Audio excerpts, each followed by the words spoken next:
বিএনপির ভারপ্রাপ্ত চেয়ারম্যান তারেক রহমান দলের স্থায়ী কমিটির বৈঠক ডেকেছেন, যেখানে সংসদ নির্বাচনের বড় অংশের প্রার্থী আসলে চূড়ান্ত হতে পারে। অর্থাৎ আজ কিন্তু সোমবার বেলা 12টা 10 মিনিটে গুলশানে চেয়ারপারসনের যেই কার্যালয়টি রয়েছে সেই কার্যালয়ে এই বৈঠকটি বসেছে বলে জানিয়েছে বিএনপি মিডিয়া সেল। এবং বৈঠকের পর বিকেল 3টা নাগাদ একটি সংবাদ সম্মেলন হওয়ার কথা রয়েছে এবং সেই সংবাদ সম্মেলনে আসলে এই যে সেই আসনগুলোতে আসলে কারা নির্বাচন করবেন সেই বিষয়টি জানানোর একটি কথা রয়েছে। দলের স্থায়ী কমিটির একাধিক সদস্যর কাছ থেকে আসলে এই বিষয়টি নিশ্চিত হওয়া গেছে এবং বৈঠকে দল ও জোটগতভাবে একক প্রার্থী চূড়ান্তকরণের বিষয়টিও থাকবে বলে কিন্তু জানানো হয়েছে। যদি একটু জানাতে চাই যে আসলে গুলশানের চেয়ারপারসনের কার্যালয়ে এই বৈঠকে আসলে স্থায়ী কমিটির যারা সদস্যরা রয়েছেন তারা কিন্তু সশরীরে উপস্থিত হয়েছেন এবং লন্ডন থেকে কিন্তু ভার্চুয়ালি যুক্ত হয়েছেন এবং সভাপতিত্ব করছেন বিএনপির ভারপ্রাপ্ত চেয়ারম্যান তারেক রহমান। এদিকে বিভাগওয়ারি যেই সাংগঠনিক সম্পাদকের দুপুরেই কিন্তু গুলশানের চেয়ারপারসনের যে কার্যালয় রয়েছে সেখানে কিন্তু আসলে বিভাগওয়ারি যেই সাংগঠনিক সম্পাদকে যারা রয়েছেন তাদের কিন্তু দুপুরেই আসলে গুলশানের যে কার্যালয় সেখানে উপস্থিত থাকতে বলা হয়েছিল এবং প্রবাসে থাকা বিএনপির নেতাকর্মীদের যে প্রাথমিক সদস্যপদ নবায়ন ও নতুন সদস্যপদ গ্রহণ কর্মসূচির অংশ হিসেবে দলের ওয়েবসাইটে অনলাইন পেমেন্ট গেটওয়ে চালু করার হয়েছিল কিন্তু গত রোববার রাতে। এবং তখনই কিন্তু আমরা দেখেছিলাম যে অনলাইনে কিন্তু অনেকে যারা রয়েছেন, যারা বিএনপির নেতাকর্মীরা রয়েছেন, তারা কিন্তু যে ডোনেশন সেগুলো কিন্তু ডোনেশনের যে ব্যবস্থা সেই ডোনেশন কিন্তু দিচ্ছিলেন এবং অনেকে কিন্তু ফেসবুকে পোস্ট করেছিলেন এবং পাশাপাশি যে সদস্যপদ যেই নবায়ন কর্মসূচি সেটি কিন্তু চালু করা হয়েছিল। এ উপলক্ষে রাজধানীর গুলশানে একটি হোটেলে আয়োজিত অনুষ্ঠানে কিন্তু যুক্ত হয়ে তারেক রহমান শীঘ্রই দলের যে প্রার্থীদের সেই নাম প্রকাশের ঘোষণা কিন্তু দিয়েছিলেন। তিনি বলেছিলেন যে আসলে শীঘ্রই পর্যায়ক্রমে বিভিন্ন আসনে বিএনপির মনোনীত যেই দলীয় প্রার্থীদের নাম সেটি তিনি জানিয়ে দিবেন এমন কথা কিন্তু তিনি বলেছিলেন এবং দল যাকে যে আসনে নমিনেশন দেবে অনুগ্রহ করে তাকেই আসলে যেই ধানের শীষের হয়ে বিজয়ী করে আনার কথা কিন্তু তিনি বলেছিলেন। গত 2 সপ্তাহ ধরে কিন্তু গুলশানে যে চেয়ারপারসনের কার্যালয় রয়েছে সেই কার্যালয়ে বিভিন্ন বিভাগের প্রার্থীদেরকে কিন্তু ডেকে কথা বলেছিলেন তারেক রহমান এবং দল সবকিছু বিবেচনা করেই আসলে যাকে যোগ্য মনে করবে তাকে মনোনয়ন দিবেন এমন কথা কিন্তু বলেছিলেন।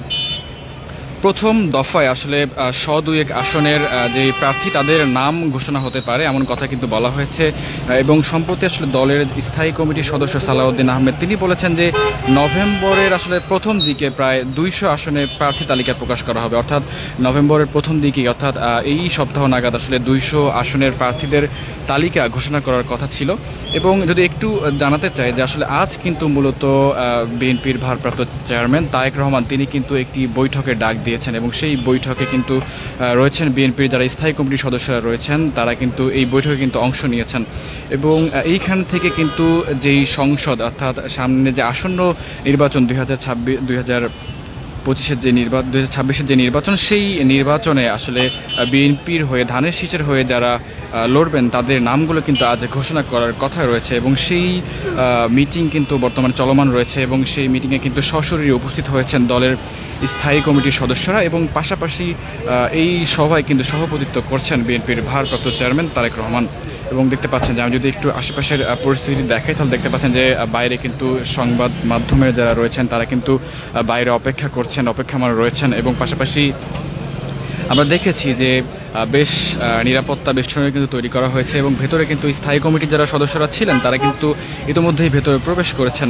এবং আরেকটু জানাতে চাই যে মূলত আসলে ঠিক সোমবার অর্থাৎ আজ কিন্তু বেলা 12টা 10 মিনিটে গুলশানের চেয়ারপারসনের যে কার্যালয় রয়েছে সেই কার্যালয়ে কিন্তু এই বৈঠকটি শুরু হয়েছে এবং এই বিষয়টি কিন্তু নিশ্চিত করেছে বিএনপির যে মিডিয়া সেল রয়েছে সেই মিডিয়া সেল কিন্তু এই বিষয়টি নিশ্চিত করেছেন এবং দলের স্থায়ী কমিটির একাধিক সদস্য তারা কিন্তু এই মিটিংয়ে কিন্তু ইতিমধ্যেই উপস্থিত হয়েছেন এবং দলের ভারপ্রাপ্ত চেয়ারম্যান তারেক রহমান তিনিও কিন্তু সরাসরি লন্ডন থেকে কিন্তু এই মিটিংয়ে উপস্থিত হয়েছেন এবং যতটুকু জানা গিয়েছে যে আজই আসলে হয়তোবা চূড়ান্ত যে প্রার্থী তালিকা সেটি আসলে প্রকাশ করা হবে। অর্থাৎ ধানের শীষের হয়ে যারা নির্বাচন করবেন তাদের প্রার্থী তালিকা আসলে আজ প্রকাশ করা হতে পারে এবং কিছুক্ষণের মধ্যেই হয়তো বা সেটি প্রকাশ করা হবে।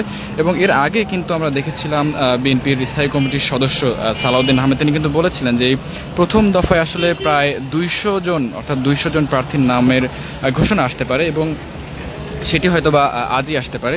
যতটুকু আমরা জানতে পেরেছি যে হয়তোবা আজই হয়তোবা এই 200 জনের তালিকা সেটি হয়তো আজ প্রকাশ হতে পারে। এবং সম্প্রতি কিন্তু সালাউদ্দিন আহমেদ তিনি কিন্তু বিষয়টি জানিয়েছিলেন, অর্থাৎ নভেম্বরের প্রথম দিকে, অর্থাৎ আজ হয়তো বা জানানো হতে পারে। এবং ইতিমধ্যেই কিন্তু মিটিং কিন্তু চলমান রয়েছে এবং যে কোনো সময়, অর্থাৎ আমরা কিন্তু জানতে পেরেছি যে ঠিক 3টা নাগাদ আসলে এই মিটিং শেষ হওয়ার কথা রয়েছে।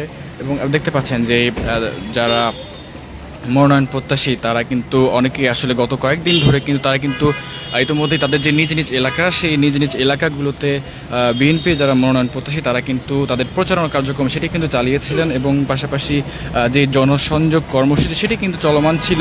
এবং দেখা গিয়েছিল যে এক একটি আসনে একাধিক প্রার্থী, বিএনপির হয়ে একাধিক প্রার্থী তারা কিন্তু যে জনসংযোগ সেটি কিন্তু চালাচ্ছিলেন এবং ধানের শীষের হয়ে তারা কিন্তু ভোট চাচ্ছিলেন। এবং পরবর্তীতে কিন্তু দেখা গিয়েছে আসলে গতকাল একটি বক্তব্যে কিন্তু তারেক রহমান তিনি কিন্তু বলেছেন যে আসলে দল যাকে সর্বোচ্চ যোগ্য মনে করবে তাকে আসলে মনোনয়ন দিবে এবং মনোনয়নের পর একযোগে ধানের শীষের হয়ে ভোট চাওয়ার কথা কিন্তু বলেছেন তারেক রহমান। এবং দল যাকে মনোনয়ন দিবে তাকেই ধানের শীষের হয়ে জিতিয়ে আনার কথা কিন্তু বলেছিলেন তিনি। এবং সেই লক্ষ্যে কিন্তু আসলে আজ যেই বিএনপি ভারপ্রাপ্ত চেয়ারম্যান তারেক রহমান তিনি কিন্তু স্থায়ী কমিটির যে বৈঠক সেটি কিন্তু ডেকেছেন। এবং যেখানে আসন্ন যে সংসদ নির্বাচন, সেই নির্বাচনকে কেন্দ্র করে চূড়ান্ত যেই মনোনয়ন সেটি কিন্তু আজ ঘোষণা আসতে পারে। এবং সোমবার বেলা 12টা 10 মিনিটে কিন্তু গুলশানের যে চেয়ারপারসনের কার্যালয়, সেই কার্যালয়ে কিন্তু এই বৈঠকটি শুরু হয়েছে। এবং এই বিষয়টি কিন্তু নিশ্চিত করেছে বিএনপির মিডিয়া সেল। এবং সালাউদ্দিন আহমেদ তিনি কিন্তু গত কয়েকদিন আগে বলেছিলেন যে গত কয়েকদিনে তিনি বলেছিলেন যে নভেম্বরের প্রথম দিকে, অর্থাৎ এই মাসেরই প্রথম দিকে আসলে প্রায় 200 জন যারা ধানের শীষের হয়ে যারা নির্বাচন করবেন তাদের মধ্যে 200 জনের নাম আসলে আজ নভেম্বরের প্রথম দিকে ঘোষণা করা হতে পারে।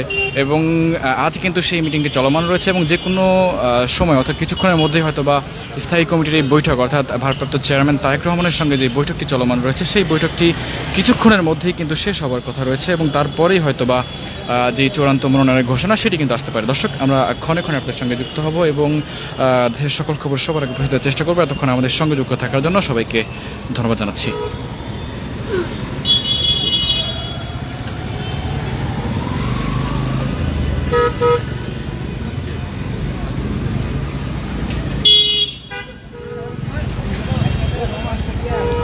একটু জানাতে চাই যে আসলে বিএনপির ভারপ্রাপ্ত চেয়ারম্যান তারেক রহমান তিনি কিন্তু যে দলের স্থায়ী কমিটির বৈঠক ডেকেছেন এবং সেই বৈঠকে কিন্তু ইতিমধ্যেই স্থায়ী কমিটির যারা সদস্য রয়েছেন তারা কিন্তু ইতিমধ্যেই এই বৈঠকে কিন্তু যুক্ত হয়েছেন এবং সশরীরে যুক্ত হয়েছেন। এবং লন্ডন থেকে কিন্তু বিএনপির ভারপ্রাপ্ত চেয়ারম্যান তারেক রহমান তিনি কিন্তু লন্ডন থেকে এই বৈঠকে কিন্তু সভাপতিত্ব করছেন। এবং তিনি ইতিমধ্যেই কিন্তু মিটিং কিন্তু চলমান রয়েছে এবং মিটিংটি শুরু হয়েছে কিন্তু ঠিক 12টা 10 মিনিটে এবং সেই মিটিং কিন্তু এখনও চলমান রয়েছে এবং কিছুক্ষণের মধ্যেই হয়তো মিটিংটি শেষ হবে এবং দলের পক্ষ থেকে আসলে তাদেরকে মনোনয়ন দেওয়া হচ্ছে। অর্থাৎ আসন্ন জাতীয় সংসদ নির্বাচন 2025-এ যারা ধানের শীষের প্রতীক হয়ে যারা নির্বাচন করবেন তাদের কয়েকজনের বড় অংশের নাম কিন্তু আজ ঘোষণা হতে পারে, এমন একটি কথা কিন্তু আমরা জানতে পেরেছি। এবং ইতিমধ্যেই কিন্তু স্থায়ী কমিটির যারা সদস্যরা রয়েছেন তারা কিন্তু মিটিংয়ে অংশগ্রহণ করেছেন। তারেক রহমান তিনিও কিন্তু যুক্ত হয়েছেন সেই মিটিংয়ে এবং কিছুক্ষণের মধ্যে হয়তো মিটিংটি শেষ হবে। যদি একটু জানাতে চাই যে আসলে 5ই আগস্টের পর থেকেই কিন্তু বিএনপি আসলে একেবারে বলতে গেলে মাঠে নেমে কিন্তু তাদের পক্ষে, অর্থাৎ তাদের পক্ষে জনকল্যাণমুখী যে কর্মসূচিগুলো সেই কর্মসূচিগুলো কিন্তু তারা হাতে নিয়েছিল, পাশাপাশি জনগণের কাছে যে যাবার চেষ্টা সেটা কিন্তু তারা করেছিলেন। এবং এমনও দেখা গিয়েছে যে এক একটি আসনে কিন্তু একাধিক প্রার্থীকে জনসংযোগ চালাতে দেখা গিয়েছিল। তবে গতকাল একটি বক্তব্যে তারেক রহমান তিনি কিন্তু বলেছেন যে আসলে দল যাকেই মনোনয়ন দিক না কেন, যেই নির্বাচন করুক না কেন, ধানের শীষের প্রতীককে জিতিয়ে আনার জন্য সবাই কাজ করবেন, এই আহ্বান কিন্তু তারেক রহমান জানিয়েছিলেন। এবং গত কয়েকদিন আগে কিন্তু সালাউদ্দিন আহমেদ তিনি কিন্তু বলেছিলেন যে আসলে নভেম্বরের প্রথমার্ধে আসলে প্রায় 200 জন প্রার্থীর নাম ঘোষণা করা হবে, এমন একটি কথা কিন্তু তিনি বলেছিলেন এবং সেই লক্ষ্যে কিন্তু আজ যেই সেই সভায় কিন্তু যেমনটি বলা হয়েছে যে আজ আসলে একটি বড় সংখ্যক প্রার্থীদের নাম আসলে ঘোষণা হতে পারে এবং সেই মিটিং কিন্তু এখনও চলমান রয়েছে এবং কিছুক্ষণের মধ্যে হয়তো মিটিংটি শেষ হবে এবং প্রার্থীদের নাম আসলে চূড়ান্ত প্রার্থীদের নাম সেটি কিন্তু ঘোষণা হতে পারে। দর্শক, গুলশান পার্টি অফিসের সামনে থেকে, বিএনপির পার্টি অফিসের সামনে থেকে আপনাদের সঙ্গে যুক্ত ছিলাম আমি জায়েদ হোসেন মিশু, এবং দেখছেন ডেইলি সান। আমরা ক্ষণে ক্ষণে আপনাদের সঙ্গে যুক্ত হব এবং সকল খবর সবার আগে পৌঁছে দেওয়ার চেষ্টা করবো। এতক্ষণ আমাদের সঙ্গে যুক্ত থাকার জন্য সবাইকে ধন্যবাদ জানাচ্ছি।